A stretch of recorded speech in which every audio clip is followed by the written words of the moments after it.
Yeah, so a soldier doesn't have to necessarily fight hand to hand. So there's a little difference fighting eyeball to eyeball. You know, you still obviously need a mindset to kill, or you know, not be killed, but it's a little different. But the main point, I think that probably the thing is that, just as a personal experience, is that as somebody who went out looking for fights, in a sense, that kind of, if you want to term it, that kind of predatory kind of aggression, in trying to gratify it.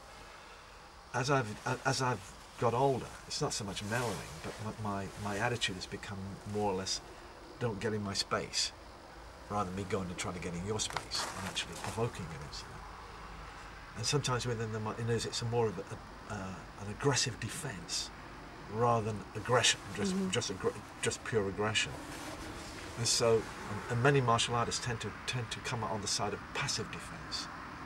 There's this aggressive element. They don't seem to train.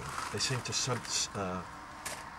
sublimate this kind of aggression within their systems. They don't actually promote it. That's so.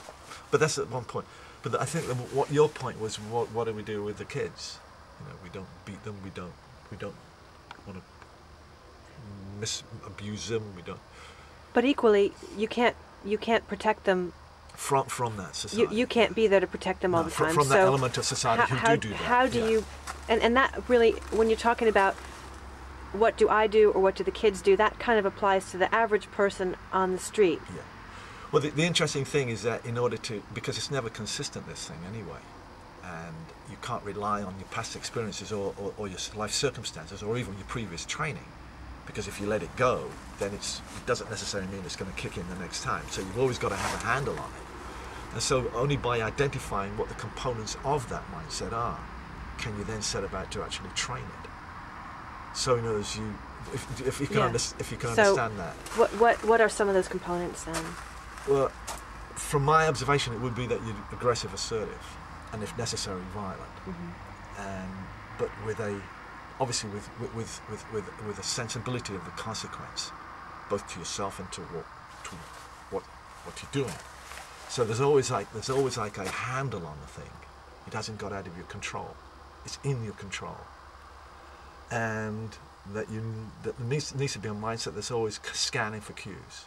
There needs to be a mindset that can work decisively on very little information. You know, you're not looking to make the perfect diagnosis. Perhaps like somebody working in an emergency ward, a surgeon working in an emergency ward rather than a surgeon working in a theatre where an operation's been prescribed. He's analysed the situation. He knows where he's going to go. It's a kind of triage, like quick decision. Make a judgment call. Let's do it. And baby's waking up again, or maybe he's okay. And that mindset where you feel that you're not. There's no concern for yourself. You know, there's no concern for yourself, irrespective of pain, fatigue, or anything. Those mindsets all sound. You know, I would imagine a lot of people would identify with those things that you've put across, but if you take something like Jeff Thompson Animal Day, that would appear to address the first one that you talked about with the aggressive, assertive mindset, but that's not the sort of way that you train people. Can you talk about that a little bit? Well, I suppose the thing is that for a lot of people, you're going to get people are naturally predisposed to coming in on those days anyway, and that was one of the problems when I did do that. It becomes difficult to actually control the kind of psychotic element in it, or those kind of people who gratify off beating up other people. So that was what you were saying before about. Well, that you always have had to be in control of the class. You've got to be in control of the class and not letting the class get out of control. You have to have an objective within what you're doing.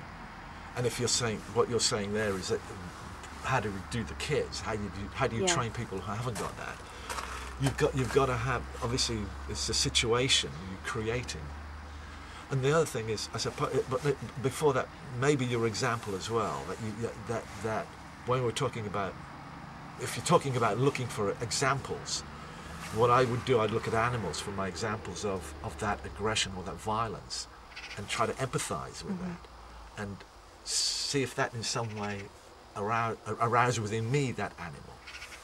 I don't know if that makes sense. Because those kinds of behavioral patterns are inside of us anyway. Yeah, and they were guaranteed in an animal. And obviously, when Yeah. if you watch Tyson in his early days, you can start to see that. And there is that possibility through empathy that you can sense neurally. You just got to watch a boxing match to see people bobbing and weaving. And even if you measured their responses, their hormonal responses, you know, testosterone's going up, Yeah. breathing rates changing, all those things are actually involved in the action. So it is possible to actually to capture that that arousal element, that drive within the animal. You know, people, you wear the skins as a martial artist in China. That's one way in. That's the first step in to actually imitating the animal, Yeah. to get inside the animal. Hunters would do the same thing, mimic the animals they were going to hunt. So you can see the progression of kata. But you coming used from to that. have something that you used to say about wearing the skins and feathers, but not being the animal. Yeah, So- they just put them on. They it's- haven't actually this understood is the what- reason why you this want to is- wear the I skin. think this is what strikes me when we start talking about mindset, is that it all sounds perfectly plausible, and a lot of people would probably say, yeah, we're doing that. But where it seems to differ is maybe in the actual biomechanics and tactics, that you can go and have a fantasy about being a warrior and do your kata and get off on it, but actually not be effective in a real situation because the movements are Either the movements, there's a the discrepancy between what you actually have to do in the comp. What are the procedures? You know, if you're a fire, again, I'll go back to the idea of a firefighter. Through people dying and through successful, Yeah. so you're going to get an evolution of procedures. You're going to get those which work and those which don't, Yeah. and those which you should try to comply to. But equally, you have to train the guy to not only learn those procedures in a quieter environment, if you like, a less hostile one, but they have to be transferred to a more violent Yeah. one. And there's no guarantee even then they're going to work. Only when the firefighter's probably actually met the circumstances which he's trained for, is he going to realise what he has to, what now he has to have in mind next he trains, and within his imagination, if he likes. It's more important to him now, within his imagination or his mindset, to recreate the environment he's actually been in. And that's why you get the flashbacks. And that's why you get the It's a teaching mechanism. Yeah, I think that's why I was saying on this other thing, Yeah. that the amygdala is actually throwing these Yeah. things forward to you. This hippocampus and these areas of the brain are throwing these flashing images forward to you. But if they're throwing the wrong fucking image forward to you, you're going to respond in the wrong way. There isn't some kind of evolutionary solution in your brain. The solution, there's all those drives, yes, but Yeah. the solution, and you have your body reflex patterns, behavioural, but the solution actually is in what you've actually put in, the input. Yeah. If you put But garbage in, you're going to get garbage Yeah, out. well, that's the problem in my experience with the karate background, was that the input was contradictory to the reflex patterns and interfering with them. Yeah. And it was trying to get all of that out of the way to get back to what's actually naturally in there. Yeah, because in the karate background, so basically it's aesthetics and it's positioning and regimentation. It's a discipline rather than something which is trying to get you to identify with these primal drives, primal movement patterns, and primal responses. So it's those things which are the adaptions, those things you have to adapt. Yeah. But you can. But the problem now is they're in there, but how do you get in touch with them? And that's why I always say that one is the example of the person you're with.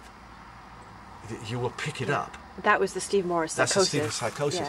Yeah. And you lose. The thing is that it becomes controlling. It will to some degree control you initially. But you've got to realise you've got to control it. Yeah. And that could be very well the idea of Jeff Thompson's animal days, that can have these animal days, and providing you at the end of it you're getting control of it, and it's not out of control. That it's not just having a go for the sake of having a go, No. sort of thing. No, I think you've got to. One of the things is what a lot of people find very difficult, have a great difficulty with aggression, is that they've been trained from childhood not to express it, Yeah, definitely. or violent aggression. You know, break a cup, do whatever it is, or Yeah. whatever it is, stamp on the floor. Maybe that's the limitation of it. But you have to find a way of getting in there. And what I found, although I found what the aggression and violence I've experienced and the things I've actually done, I can feed back into my training. I know it was possible to do something which was actually fucking super normal. Yeah. And I can feed that possibility back into my training. I can feed the violence, feed the aggression back into my training.